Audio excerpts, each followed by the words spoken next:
အနားလေးနားပါတယ်ဘဟုကန်ထဲမှာ kite စွန်အကြောင်းကိုဒီနေ့ပြောပြမှာဖြစ်ပါတယ်သူ့ရဲ့ area ပါမယ် parameter ပါမယ် property ဂုဏ်သတ္တိတွေပါပါမယ်ရှင်ဒါလေးမပြောခင်မှာကျွန်မကစွန်ဘယ်နှမျိုးရှိလဲဆိုတာကိုကျွန်မ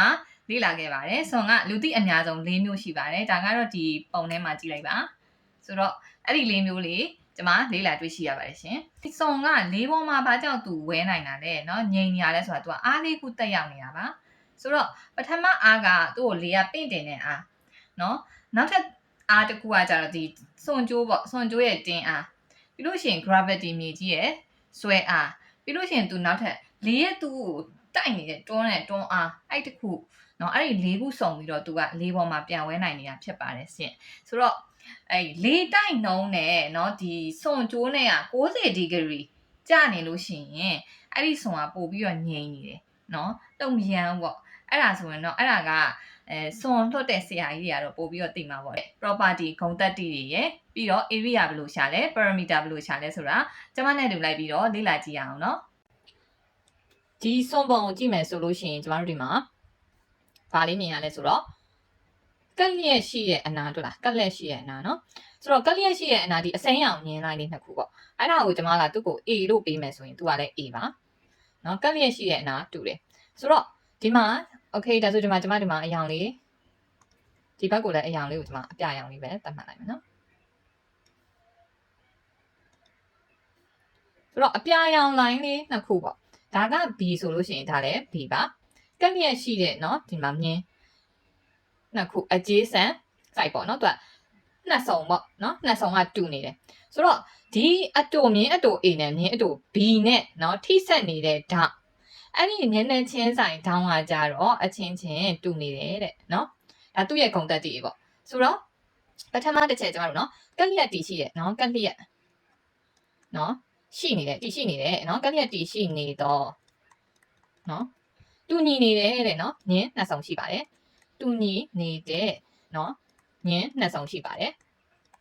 ဒါကတော့ကျမတို့ဒီမှာကြည့်လိုက်တာနဲ့သိပါတယ် A နဲ့ A နဲ့ A ပေါ့နော်အစိမ်းရောင်လေးနှစ်ခုတူမယ်ပြီးလို့ရှိရင်ပြန်ရောင်လေးနှစ်ခုတူတယ်ကက်လျက်ရှိရဲဆိုတော့ဒီအတူနဲ့အရှင်နဲ့ကနော်တူမယ်လို့တော့ပြောလို့မရဘူးနော်ဆိုတော့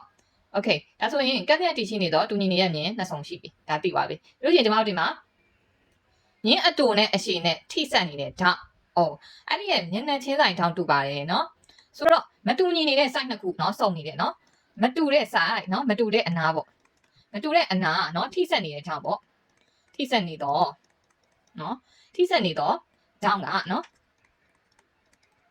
အချင်းချင်းတူပါတယ်เนาะမတူတဲ့အနာထိစပ်နေတယ်เนาะမတူညီတဲ့အနာထိစပ်နေတယ်ကြောင့်အချင်းချင်းတူပါတယ်ပြီးတော့နောက်တစ်ချက်ဒေါင်းဖြတ်မြင်အရှိနဲ့အတူနဲ့ရှိတယ်တွေ့လားဒေါင်းဖြတ်မြင်အရှိက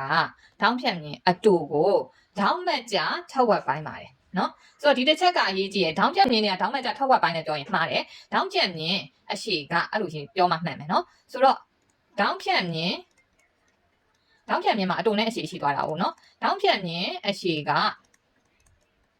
ရှိနေတော့ဒေါင်းဖြတ်မြင်ရပါတော့ဒေါင်းဖြတ်မြင်အတူကိုနော်တူနေတော့ဒေါင်းဖြတ်မြင်ကိုဒီလိုရေးလိုက်ရပါတယ်ဒေါင်းဖြတ်မြင်အတူကိုဒေါင်းမက်ကြထောက်ဝက်ပိုင်းပါတယ်ဒေါင်းမက်ကြထောက်ဝက်ပိုင်းပါတယ်နော်ဒါကတော့သူ့ရဲ့ property ဂုဏ်သတ္တိတွေပေါ့ပြီးတော့ဒီဒေါင်းဖြတ်မြင်အရှိကနော်သူဆွဲထားတဲ့နော်ဒီဒေါင်းနှစ်ခုပေါ့ဒါဆိုရင်ဒီမှာအပြာနှစ်ခုစုံတဲ့ဒေါင်းလေးဒီမှာဆိုရင်အစိမ်းနှစ်ခုစုံတဲ့ဒေါင်းလေးပေါ့အဲဒေါင်းဖြတ်မြင်အရှိကသူတို့ရဲ့နော်သူ့ရဲ့ဒေါင်းတွေကိုထောက်ဝက်ပိုင်းနေနော်ဒေါင်းဖြတ်မြင်အရှိကနော်သူ့ရဲ့ဒေါင်းတွေကိုထောက်ဝက်ပိုင်းပြီးတော့ဆွဲထားတာပါဒေါင်းဖြတ်မြင်အတူကတော့ထောက်ဝက်မပိုင်းဘူးနော်အဲ့ဒါသတိထားမယ်ဒါဆိုရင်ဒေါင်းဖြတ်မြင်နော်အရှိကဒေါင်းတွေကိုထောက်ဝက်ပိုင်းပါတယ်နော်ဒေါင်းတွေကိုထောက်ဝက်ပိုင်းပါတယ်ဆိုတော့ဒါဆိုရင်ကျွန်တော်တို့ဒီမှာသိသွားပြီเนาะဒီကက်လျက်ရှိနေတဲ့เนาะအနာနှစ်ခုတွေကတူတယ်ပြီးလို့ရှိရင်ကျွန်တော်တို့ဒီမှာမတူညီတဲ့အနာနှစ်ခုစုံတဲ့နေရာဒေါင်းလေးဖြစ်တယ်အဲ့ဒေါင်းကမျက်နှာချင်းဆိုင်ဒေါင်းလေးတူတယ်ပြီးလို့ရှိရင်ဒေါင်းဖြတ်မြင်လာပြီဒေါင်းဖြတ်မြင်အရှိကဒေါင်းဖြတ်မြင်အတူထောက်ဝက်ပိုင်းနဲ့เนาะဒေါင်းမက်ကြထောက်ဝက်ပိုင်းနဲ့နောက်ပြီးတော့သူကအဲ့ဒီဒေါင်းတွေကိုပဲเนาะထောက်ဝက်ပိုင်းသေးပါတယ်เนาะသူဆွဲလာတဲ့ဒေါင်းတွေကိုလေထောက်ဝက်ပိုင်းပါတယ်ဒါဆိုသူကဒေါင်းဖြတ်မြင်အရှိကအလုံးနှလုံးလောက်တာပေါ့ဆိုတော့ဒါကတော့ kite စွန်ပုံစံရဲ့เนาะ property ဂုဏ်သတ္တိတွေဖြစ်ပါတယ်ရှင် area of kite ကိုရှာမယ်ဆိုရင် half multiply d1 multiply d2 d ဆိုတာကကျမတို့ diagonal နဲ့ထောင်းဖြတ်မြင်းတွေကိုပြောတာပါကျမ8 cm ကို d1 လို့ထားမယ်14 cm ကို d2 လို့ထားလိုက်မယ်ဆိုတော့အစားသွင်းရုံပါပဲ half multiply d1 က8 d2 က14ကျမတို့ကဏ္ဍကြီးတာတွေကိုငယ်အောင်လုပ်တာဖြစ်တဲ့အတွက်212 27 14နှစ်တလေးနဲ့နှစ်ခုနှစ်လေး14ပေါ့နော်အဲ့တော့ခုနှစ်ရှစ်လေးက56 area ဖြစ်တဲ့အတွက်ကျမတို့ unit က centimeter square ဖြစ်ပါမယ်ရှင်ကျမတို့เนาะဒီစွန်ရဲ့ parameter เนาะ kite ရဲ့ parameter ပတ်လည်အနာကိုရှာမယ်ဆိုလို့ရှိရင်ကျမကဒီမှာ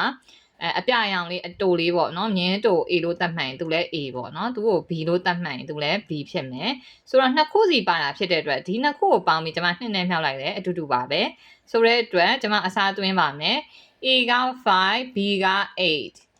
ဆိုတော့2 multiply 5 plus 8က13 13 2က26ဖြစ်ပါတယ် unit က parameter ဖြစ်တဲ့အတွက် centimeter ပါ